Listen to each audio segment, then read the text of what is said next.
On va pas se mentir, l'intelligence artificielle générative est en train de tout chambouler, surtout dans le monde de la recherche en ligne.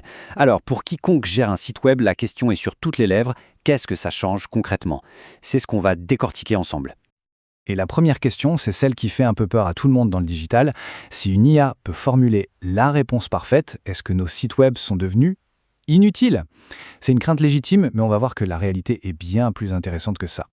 Et la réponse, elle se trouve peut-être dans cette simple phrase. Pour le dire simplement, le SEO nourrit l'IA. Loin de rendre le référencement obsolète, l'IA en dépend complètement. C'est vraiment le cœur de toute cette histoire. Pour bien saisir à quel point le SEO est vital pour l'IA, il faut d'abord prendre conscience de l'ampleur du phénomène. La recherche par IA, ce n'est plus de la science-fiction, c'est une réalité qui impacte déjà le trafic de tout le monde. Et ce chiffre, il est assez parlant. Selon le cabinet Gartner, le trafic issu de la recherche organique pourrait carrément chuter de plus de 50%. Pourquoi? Parce que les gens adoptent de plus en plus ces nouvelles recherches dopées à l'IA. Clairement, ça change la donne et il va falloir s'adapter. Et vite. Bon, d'accord. Mais alors, comment ça marche au juste? D'où est-ce que ces intelligences artificielles tirent leurs informations? Il est temps de soulever le capot pour voir ce qui se passe vraiment à l'intérieur. La première chose à faire, c'est d'oublier l'image de l'IA omnisciente qui invente le savoir. En fait, une IA, c'est avant tout un synthétiseur surpuissant. Elle ne crée rien à partir de rien, elle s'appuie sur le contenu qui existe déjà sur le web. Et plus précisément, sur le contenu qui est le mieux classé par les moteurs de recherche qu'on connaît tous. Prenons un cas concret pour bien comprendre. Le modèle Gemini de Google. Quand on lui pose une question médicale pointue, il ne se met pas juste à penser. Non, son processus est bien plus malin. D'abord, il va lancer une rafale de recherche assez large sur Google. Ensuite, il analyse les meilleurs résultats, il affine ses propres recherches avec des questions plus précises et seulement à la fin, il synthétise tout ça. C'est un processus qu'on appelle la diffusion. En gros, il fait le travail d'un chercheur humain, mais à une vitesse et une échelle hallucinantes. Et attention, ce n'est pas juste une histoire de Google. Le point absolument crucial, c'est qu'ils fonctionnent tous comme ça. GPT va puiser ses infos sur Bing, le modèle de Meta Voice va sur Google, et ainsi de suite. Les plus grands modèles d'IA au monde sont directement branchés sur les plus grands moteurs de recherche. Le lien est indéniable. Alors si on suit la logique, si l'IA dépend de la recherche, comment on fait pour optimiser son contenu pour elle? C'est là qu'on passe du bon vieux SEO, le Search Engine Optimization, à un tout nouveau concept, le GEO. Et ce nouveau concept, le GEO, ou Generative Engine Optimization, c'est quoi? Eh bien, c'est tout simplement l'art d'optimiser son contenu pour qu'il soit non seulement trouvé par l'IA, mais surtout choisi et intégré dans ses réponses. C'est la nouvelle frontière de l'optimisation. Pour bien voir la différence, ce tableau est parfait. Avant, avec le SEO, le but du jeu, c'était quoi? C'était de classer sa page dans une liste de liens. Simple. Aujourd'hui, avec le GEO, l'objectif est bien plus ambitieux. On veut que notre contenu soit carrément dans la réponse de l'IA.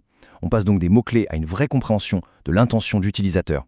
Et les indicateurs de succès changent aussi. On va commencer à regarder le trafic qui vient de l'IA et le nombre de fois où on est cité comme source. Donc, ce qu'il faut absolument en retenir, c'est que le GEO ne remplace pas le SEO. Pas du tout. Le SEO, ce sont les fondations. C'est ce qui permet à l'IA de trouver notre contenu. Et le GEO, c'est l'étage supérieur. C'est ce qui va convaincre l'IA que notre contenu est le meilleur, le plus fiable pour construire sa réponse. L'un ne peut pas exister sans l'autre. Ok, la théorie c'est bien beau, mais en pratique, on fait comment? On va maintenant voir ensemble un cadre d'action, avec des stratégies très concrètes pour adapter nos contenus. Et regardez-moi ces chiffres, c'est quand même assez fou. Une étude a montré que des actions toutes simples peuvent avoir un impact énorme. Le simple fait de citer ces sources, hop, plus 40% de visibilité. Ajouter des citations d'experts, des statistiques précises, ça marche aussi très fort. Qu'est-ce que ça nous dit? Ça nous dit que l'IA valorise avant tout la crédibilité et les preuves. Donc, si on résume, on peut dire qu'il y a 5 grands piliers pour un contenu geo-friendly. D'abord, l'autorité et la crédibilité. Les fameux principes EEAT de Google sont encore plus cruciaux qu'avant. Ensuite, la clarté. Des titres, des listes, une structure impeccable pour que l'IA puisse nous lire facilement. Pensez aussi à donner des réponses directes et concises dès le début. Quatrième pilier, bien définir les concepts clés. Et enfin, la fraîcheur. Un contenu mis à jour régulièrement, c'est un signal de pertinence qui ne trompe pas. Bon, pour conclure, essayons de nous projeter un peu. Qu'est-ce qu'on doit vraiment retenir de toute cette transformation qui est en train de s'opérer? Finalement, on boucle la boucle avec cette idée, mais dit autrement. Le SEO est le carburant des chatbots IA. Sans contenu de qualité, bien structuré et bien référencé et analysé, les IA sont un peu comme une voiture de sport sans essence. Elles n'ont rien à dire. Les bonnes vieilles pratiques de SEO restent donc absolument fondamentales. Tout ça, ça nous invite vraiment à voir les choses différemment. Ce n'est pas une menace, c'est en fait une occasion en or.